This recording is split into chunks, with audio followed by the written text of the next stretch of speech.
Alors aujourd'hui, je rencontre Catherine Verdon, qui est rédactrice du magazine Partout Ici, puis elle va nous parler de son métier de rédactrice. Donc bonjour Catherine, ça va bien? Allô Bianca, oui, ça va bien toi? Oui, ça va. Alors je vais commencer par, c'est quand que tu as songé pour la première fois au métier de rédactrice? Oui. J'ai toujours voulu faire ça, en fait, dans ma vie depuis que je suis toute petite parce que j'ai grandi dans les magazines, mais de façon très, très concrète, ça fait à peu près 5 ans que j'ai décidé de faire ça et donc que j'ai commencé à tout mettre sur pied parce qu'évidemment, ça se planifie un projet comme ça. Donc, on pourrait dire que ça fait 5 ans de façon concrète, mais sinon, c'est un rêve que j'avais depuis plusieurs années, depuis mon adolescence au moins. Puis c'est quoi qui t'a fait découvrir cet univers-là? Je consomme beaucoup de magazines. Ma mère aussi était une fan de magazines, donc j'en ai lu toute ma vie.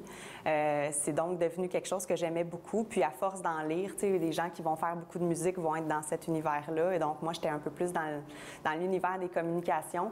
Je lisais des magazines, je suivais des gens qui travaillaient dans ce domaine-là, puis j'ai eu envie de faire pareil. Donc ça a été ça, je pense, mon élément déclencheur. Sinon, tu as dit que tu as toujours voulu faire ça, mais est-ce que tu avais une autre idée? Est-ce que tu avais une autre idée de départ ou est-ce que tu avais d'autres options? Une autre idée de carrière ou une autre façon de faire? Tu veux dire une autre idée de carrière? Je te dirais que quand j'ai fini mon cégep, en fait, j'ai fait une demande à l'université pour aller en enseignement scolaire primaire, là, enseignement du primaire, je me rappelle plus le titre exact du programme, là. Mais c'était je devrais peut-être pas dire ça, mais c'est quand même la vérité. C'était une façon de suivre un peu la tendance normale ou la pression des gens autour qui disaient « faudrait que tu fasses un bac » ou « faudrait que tu… » C'était à l'époque où moi j'ai terminé mon secondaire, mon cégep, c'était la tendance un peu. Il y avait beaucoup de mes amis autour de moi qui s'en allaient en enseignement, donc j'ai fait une demande dans ça. J'y suis jamais allée finalement, sauf que c'est vers ça que je me destinais. Puis finalement, aujourd'hui, même si c'est quelque chose que j'aime beaucoup, puis j'aurais peut-être été bonne, c'était pas ça que mon cœur disait, si je peux dire ça comme ça. C'est quoi ton parcours professionnel? Comment tu as fait pour te rendre jusqu'à aujourd'hui? Aujourd'hui, je suis capable de l'expliquer, mon parcours, mais si tu me l'avais demandé à l'époque, comment je pensais faire, c'était, je pense, un des parcours les plus broches à foin, si je peux utiliser l'expression qu'on a vu dans une vie. En même temps, il y a beaucoup de gens dans le domaine artistique ou des communications qui ont des parcours un peu moins traditionnels parce qu'il n'y a pas nécessairement de cours à l'école de façon très concrète qui s'appelle produire un magazine. Donc, j'ai étudié en communication à l'université, mais c'est sûr qu'on n'apprend pas à faire des magazines nécessairement. Puis ça a été en commençant ici à TVBL, dans le fond, comme bénévole, il y a à peu près 6 ans, que je suis tombée en amour avec les communications encore plus concrètement parce que j'y goûtais vraiment. Sinon, ensuite, il y a quelqu'un qui m'a approchée parce que je faisais surtout du culturel à la télé, qui m'a approchée pour écrire dans un magazine une chronique culturelle. Là, donc, j'ai commencé à écrire. J'ai aimé ça peut-être encore plus que la télé d'une certaine façon à cause de l'horaire qui me plaisait plus. L'horaire voulant dire de travailler à la maison, dans le fond, parce que c'est sûr que souvent, comme rédactrice, c'est ça qu'on fait. Puis, j'étais allée faire plein de petits cours à droite et à gauche, des formations, des fois de quelques mois, de quelques semaines, de quelques heures. Et donc, c'est un mélange de formation plutôt privée et d'expérience qui a fait le parcours que j'ai aujourd'hui. Puis, si c'était à refaire, peut-être que j'irais faire des programmes au cégep qui sont spécialisés. Il y a un programme, entre autres, à Jonquière qui se donne, qui est peut-être un peu plus précis que ce que moi j'ai fait. Pour être super honnête, par contre, quand j'ai terminé mon cégep, j'avais pas envie de le refaire. Donc, c'est ça qui a expliqué les choix que j'ai faits, finalement. Quelles sont les qualités importantes à posséder pour faire ce que tu fais? Je pense que la qualité la plus importante, c'est la curiosité. C'est important d'être curieux, c'est important d'avoir envie de tout savoir, de tout connaître. C'est sûr que dépendamment de quel genre de rédaction on fait, c'est important d'être presque en avant de la nouvelle, si je peux dire. C'est sûr que moi, je ne fais pas nécessairement de l'actualité, mais c'est quand même lié de façon peut-être un peu plus indirecte. La curiosité, c'est sûr qu'il faut aimer la langue française quand on veut écrire en français. Ça ne veut pas dire d'être parfait, parce que moi aussi, ça peut m'arriver de faire des fautes. Il y a aussi les genres de fautes qui sont plus des fautes de frappe, et donc c'est pour ça que les réviseurs existent. Mais c'est important d'aimer le français, d'aimer lire, d'aimer parler aussi, rencontrer des gens. Puis sinon, bien, c'est sûr que ça prend une certaine structure parce qu'il y a beaucoup d'organisations dans la planification d'un magazine. Il faut donc être assez structuré. Mais je pense que la qualité de base, c'est vraiment, vraiment la curiosité. Puis il faut aussi être passionné. Là. C'est certain que je pense pas qu'il y a personne qui fait ça qui n'aime pas ça de toute façon parce qu'on ne resterait pas là longtemps. Quelles sont les grandes difficultés à surmonter? Pour un magazine, je te dirais que les grandes difficultés, la première, c'est soi-même, parce que ça fait peur des fois. Fait qu'il faut passer par-dessus ça, c'est important. Il faut aussi passer par-dessus les commentaires des gens qui ont peur pour nous. Moi, j'appelle ça un peu les insécurités des autres qui transposent sur nous. Des amis, des parents autour, des fois, qui vont nous dire, puis pas juste, là, on parle de rédaction, là, mais ça peut être dans n'importe quel domaine de la vie. Des gens qui vont dire, ah, t'es-tu sûr, tu vas crever de faim, il n'y a pas de job, c'est difficile. Tous ces genres de commentaires-là, moi, je trouve qu'il ne faut pas écouter ça. Puis sinon, bien, les grandes difficultés, c'est certain qu'il y a beaucoup d'étapes des fois à quoi on ne pense pas, des petits détails. Donc, c'est important de faire de la recherche. Puis ça revient un peu à ma curiosité de tantôt, faire beaucoup de recherche parce que, bon, il y a des enregistrements à faire aux archives Québec-Canada, la Bibliothèque et Archives Québec-Canada. C'est des choses des fois que les gens peut-être ne savent pas. Sinon, peu importe que le magazine soit gratuit comme le mien ou vendu, c'est vraiment avec la publicité que les magazines peuvent survivre. Et on l'a vu récemment, là, il y a certains magazines dont le Vita, entre les lignes, qui malheureusement ont fermé après plusieurs années. Donc, c'est vraiment un combat constant, mais en même temps, c'est un beau combat parce que ça permet de vraiment préciser ce qu'on veut faire puis de vouloir se démarquer pour attirer les gens avec nous, dans le fond. Donc, puis c'est ça. Sinon, c'est de s'entourer d'une belle équipe. C'est pas nécessairement un défi, mais c'est quelque chose d'important. Puis, bien, de respecter des dates de tombée parce que impression, graphisme et tout, là, c'est très, très important d'avoir des dates de tombée et de les respecter parce que sinon, ça influence le plan, finalement. Qu'est-ce que tu apprécies le plus dans ce que tu fais? Rencontrer des gens, poser des questions comme tu le fais présentement. Moi, c'est quelque chose que j'aime vraiment beaucoup, mettre ça par écrit ensuite pour donner envie aux gens de le lire et d'aller plus loin dans le sujet qui est proposé ou de connaître plus la personne qui est interviewée. Les rencontres, les lancements, c'est certain qu'il y a un côté du travail qui se fait à la maison devant l'ordinateur, mais il y a beaucoup de sorties, que ce soit des lancements de livres, que ce soit des événements, des conférences. Moi, j'aime beaucoup assister à ce genre d'événements-là.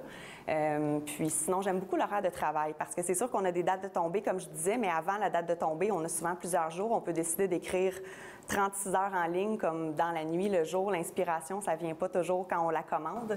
Donc, moi, j'aime beaucoup la liberté de travailleur autonome qui vient autour de ça, finalement. Qu'est-ce que tu aimes plus faire? Travailler à la télé ou ou produire un magazine? J'ai la chance de pouvoir faire les deux présentement. Je me pose moi-même souvent la question, si j'étais obligée de choisir entre les deux, qu'est-ce que je prendrais? Je pense que le côté liberté de l'horaire de travail et de travailler à la maison, ça me plaît vraiment beaucoup. Par contre, c'est sûr que travaillant à la maison, je travaille souvent toute seule. C'est difficile des fois de se motiver. Là. Alors, on va être honnête, c'est difficile des fois de se motiver. Il y a des journées qu'on dirait qu'on se lève le matin, puis comme on est à la maison, c'est mon cas. C'est sûr qu'il y a des gens qui travaillent dans des bureaux, par exemple. C'est pas tout le monde qui travaille à la maison, mais moi, c'est ça. Des fois, on a plein de choses à faire. On peut décider d'aller faire du lavage, d'aller faire son épicerie. Donc, quand on est à la maison, on a d'autres sollicitations. Ça, c'est peut-être un petit peu plus difficile, mais sinon, c'est une question difficile. Puis je pense que ma réponse, honnêtement, aujourd'hui, ça peut être une réponse, puis demain, je répondrai à autre chose parce que je pense que mon cœur est vraiment 50-50 entre les deux. Donc, touche du bois. Je sais pas, il est où le bois, mais touche du bois que je peux continuer à faire les deux encore un bon bout de temps. C'est bon. Quelle personnalité que tu as rencontrée qui t'a le plus inspirée? Ah, il y a tellement de gens. La question, c'est une bonne question parce qu'on demande souvent aux gens qui tu rêves de rencontrer, non pas qui tu as rencontré. J'ai des amis proches qui m'inspirent beaucoup. Sinon, dans les gens que j'ai eu la chance de rencontrer, il y a John P. Strelicki, que j'ai vraiment beaucoup aimé, qui était sur la couverture de mon premier magazine, qui est l'auteur du livre « Les 5 grands rêves de vie ». Puis moi, c'était très symbolique qu'il soit sur mon premier cover parce que dans mes 5 grands rêves de vie, à moi, c'était avoir mon propre magazine. Donc moi, je peux faire check à côté de ça. Donc, c'était ça, c'était symbolique qu'il soit. Puis, il m'a signé un beau mot là, sur le poster que j'ai fait imprimer là, par rapport à ça. Donc, ça a été quelque chose de quand même assez marquant. Sinon, j'ai fait des belles rencontres, Colin. J'essaie de penser. On dirait que la liste est vraiment longue, là, mais si je transforme la question, là, ce que je devrais peut-être pas faire, mais moi, quelqu'un que je rêve de rencontrer, puis c'est sur ma liste de 2013, c'est Sonia Benezra, dans le fond, parce que c'est, selon moi, la meilleure intervieweuse. Puis c'est elle qui me donne le goût de faire des belles entrevues comme je pense faire. Ouais, donc ça, j'espère que tu me reposeras la question dans une couple de mois, puis je vais t'amener avec moi pour la rencontrer. Wow! Mon Dieu, j'aimerais tellement ça. Quel genre d'élève t'étais au secondaire? J'avais pas beaucoup d'amis, pour être honnête, puis je suis allée à la même école que toi, tu le sais. J'avais pas beaucoup d'amis au secondaire, je sais pas pourquoi. J'étais assez solitaire. Ah oui? J'étais un peu normale dans le sens où j'avais des bonnes notes, mais pas exceptionnelle, puis pas des mauvaises notes. Quel genre d'élève j'étais? T'as des bonnes questions, t'es pas pire.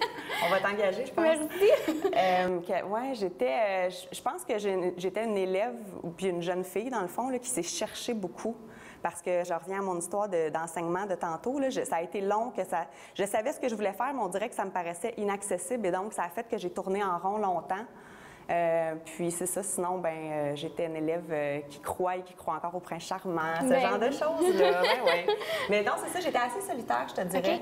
Puis j'ai eu une passe un peu plus sportive aussi à l'externat Sacré-Cœur avec le club d'athlétisme. Je ne sais pas si ça existe encore et tout. Là, j'ai fait partie de ça longtemps. Puis c'est ça. Sinon, une fille de famille aussi beaucoup. C'était quoi tes centres d'intérêt? Les communications, la télé, les magazines, la musique, beaucoup la mode. J'ai eu une grosse phase mode aussi. J'ai eu une phase aussi discothèque. Là, là, je te parle peut-être pas de ton âge, par exemple, mais 19-20 ans aussi. J'ai eu une phase que je sortais beaucoup avec mes amis. Mais sinon, j'ai toujours beaucoup aimé tout ce qui est événementiel. Donc, tous les lancements et tout, ça fait longtemps que... Là, maintenant que je me fais inviter, mais plus jeune, je travaillais pour me faire inviter là, où j'accompagnais des amis qui étaient dans le domaine. Quelles sont les étapes importantes à faire, comme du début jusqu'à la sortie? D'un numéro du magazine? Oui, d'un numéro, oui. Déterminer le plan, déterminer le sujet, qui va être sur la couverture, c'est super important. Dans ton cas, je t'ai référé quelqu'un qui va te faire des super belles photos, Lina Lemay. Donc, c'est important d'avoir des belles photos pour la couverture et de savoir qui va être dessus.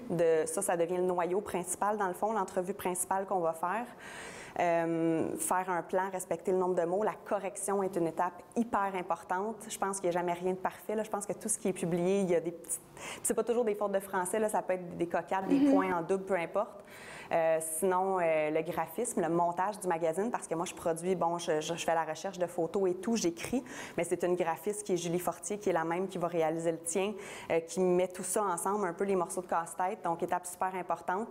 L'impression, avoir une belle relation avec son imprimeur, s'assurer qu'il peut nous fournir les délais promis. Et dans mon cas, puisque c'est un magazine gratuit, de toute façon, même s'il était vendu, ça serait différent, mais il y a un processus de distribution aussi. Rédaction, c'est ça, vraiment trouver le noyau principal. Puis sinon, dans le fond, quelque chose qu'on fait à l'année longue, c'est vraiment de prévoir. C'est sûr que les fêtes du calendrier aussi vont influencer certaines thématiques, des choses comme ça. Puis d'essayer de faire différent, de se renouveler, de ne pas faire comme les autres aussi. OK.